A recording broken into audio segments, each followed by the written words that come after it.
Hello, welcome to Analyze This, Mr. Bond, my channel where I take a look at the fictional character of James Bond 007 and dig deep into what lurks beneath the surface. I started my channel the other day with a look at what I wanted for the year going forward, what I wanted to see from the character of James Bond, what I was anticipating on the horizon. But I think now is a good time to take a step back and reflect on what has passed us by, which is the Daniel Craig era of James Bond. It's been 2 years since No Time to Die wrapped, and the Daniel Craig era is firmly now in the rearview mirror. That's an interesting place for the series to be, but it gives us enough distance to really look back and unpack what was going on with the Daniel Craig Bond film series. Not long ago, I wrote a series digging deep into each of the Daniel Craig Bond movies before No Time to Die came out, and I pulled apart some of the things that were going on with the character and his world and how it was framing this particular incarnation of James Bond. And No Time to Die largely bore out that I was right about what the thematic connective tissue is there. I think whatever else you might think about the Daniel Craig era, its inconsistencies in tone, style. One thing it's pretty good about being consistent about is the psychology of Daniel Craig's James Bond. And the psychology of Daniel Craig's James Bond is very particular and very unique, especially in the context of the series. So Casino Royale came out in 2006, and at the time, it struck me as a fairly radical rewrite of the character as we knew the character. And to put it simply, the most radical thing it did for the character of James Bond is that it bifurcated the character of James Bond, meaning that the character was now split in two. There is James Bond, the wounded man, and James Bond, this sort of self-created persona that he then adopts as a sort of suit of armor to protect the vulnerable person beneath. And yeah, past Bond films had dealt with the idea of Bond having heartbreak and On Her Majesty's Secret Service, or having emotional moments, as you saw, especially in the kind of Dalton and Pierce Brosnan eras where Bond has a more pronounced sensitive side. But the Daniel Craig Bond era, kicking off with Casino Royale. Casino Royale lays out a template very clearly that this Bond persona is kind of a creation for this character. It's an act of self-creation. And you see that self-creation happen over the course of the movie. This sort of Bond begins framework that Casino Royale plugs into gives us an origin story for a lot of the elements of Bond, and we're seeing him form that character in response to a very particular trauma. This is very different, let's be clear about this, than the Ian Fleming novel, where Bond has a heartbreak story with Vesper in the course of Casino Royale, but is mostly a fully formed character in Casino Royale from the get-go. There is not really... He learns some things over the course of Casino Royale, but Casino Royale in Ian Fleming's novel is not an origin story. It is not, how did this man get to be this way? It is a story about a secret agent who falls in love and is betrayed, and that reaffirms his crusade, but that it's more a story about a secret agent having doubts about his career rather than becoming the secret agent. But Casino Royale is a story about this man who is kind of a brawler with a pretty aggressive, brutish mentality.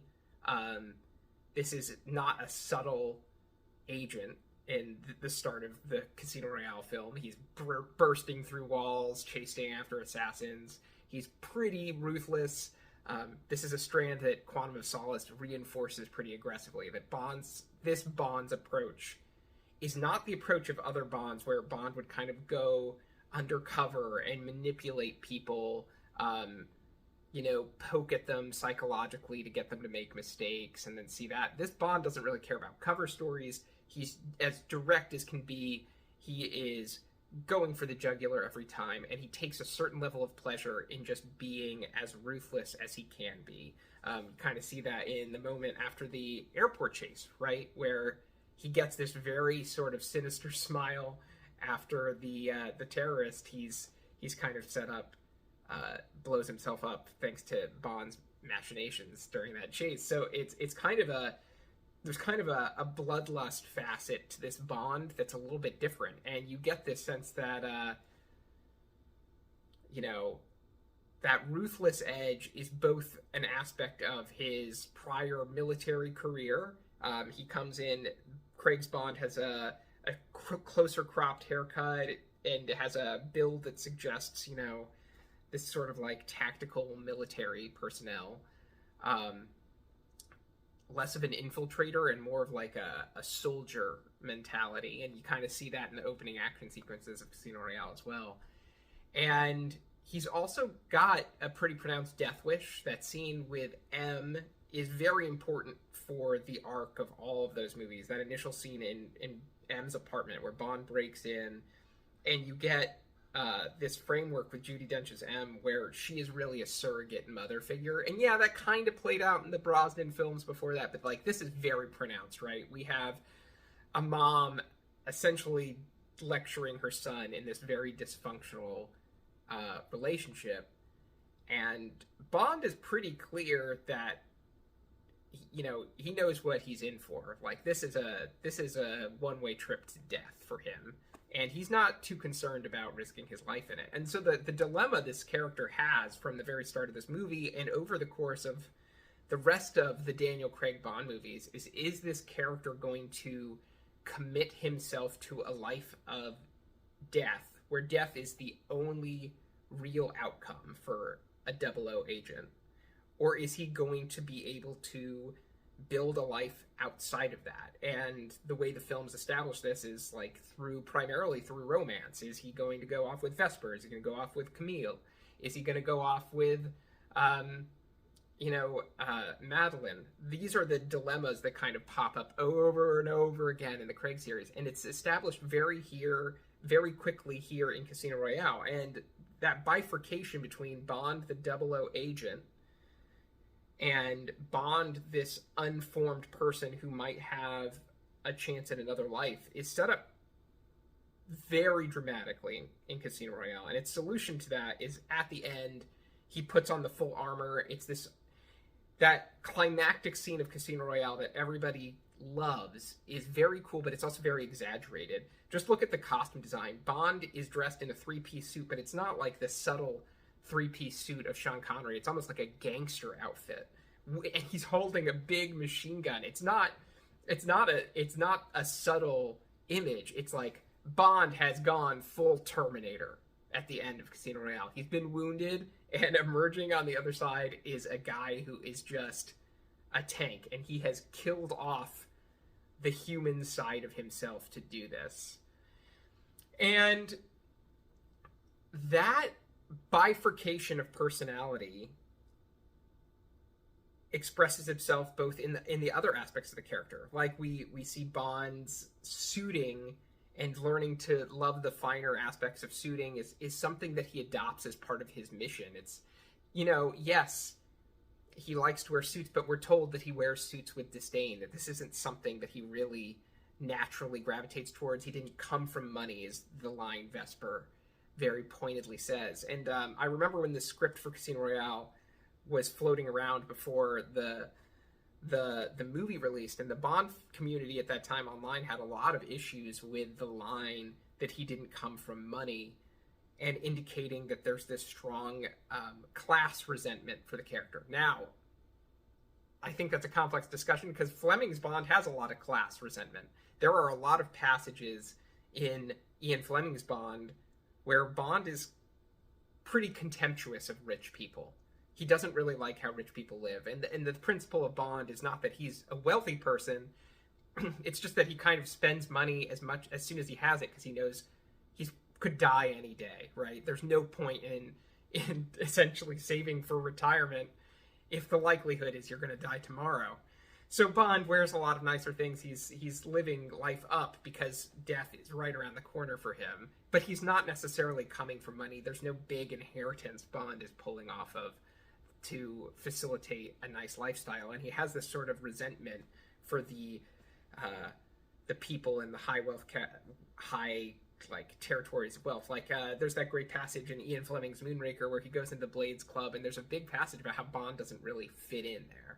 And I think that's very interesting because the idea is like Bond is the gentleman spy, but Fleming's Bond sits in this very like, he's not exactly like true blue collar working class, but he's in this intermediary set of the British class structure where he's not really like upper crust, and he's not real, and that resentment comes through. So I didn't ever feel that the movie Casino Royale was wrong in making that statement.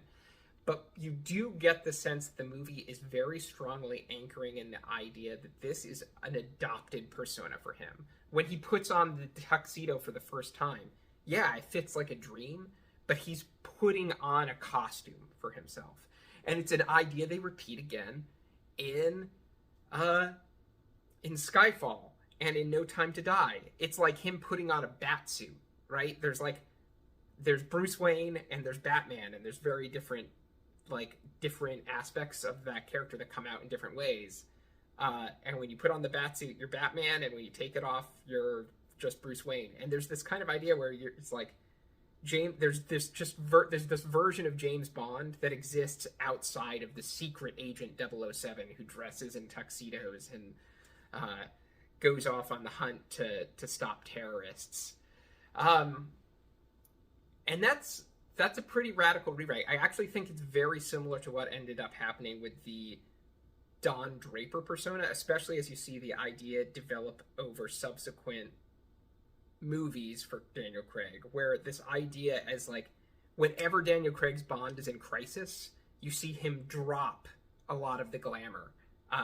Skyfall is the big example, right? Like Skyfall, okay, ditching all the luxury and just crushing Heinekens and booze in backwater Mediterranean territory, right, for 3 months.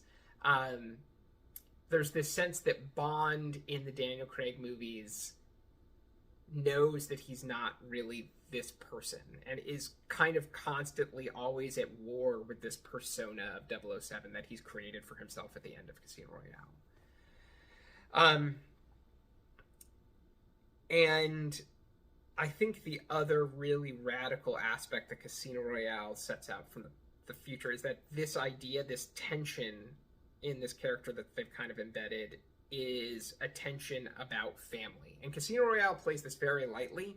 The subsequent movies do, even starting with Quantum of Solace, and we'll talk about that in the next video, don't play this idea very lightly. But the idea is really, okay, Bond is an orphan.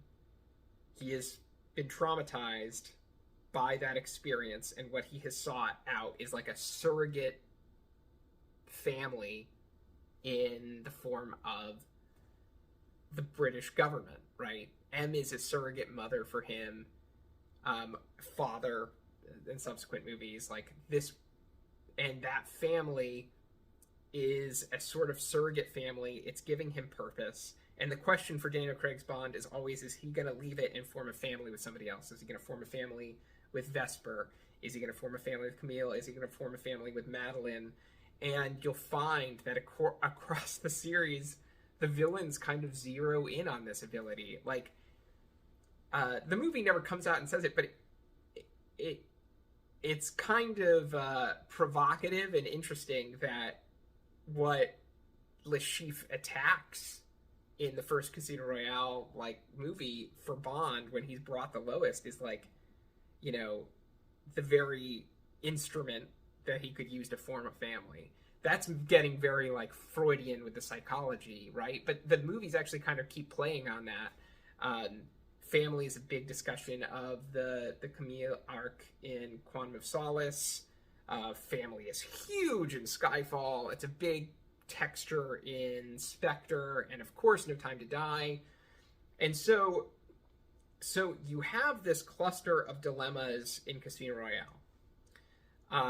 And all of that's pretty radical, especially in the way that it subverts the iconography of the character. Because essentially when you have that big anthem celebratory moment at the end of Casino Royale where this is the Bond we know, and it's not quite, like, this is Bond on steroids. This is Terminator Bond on a mission to stop the people who, you know, took away his chance at happiness.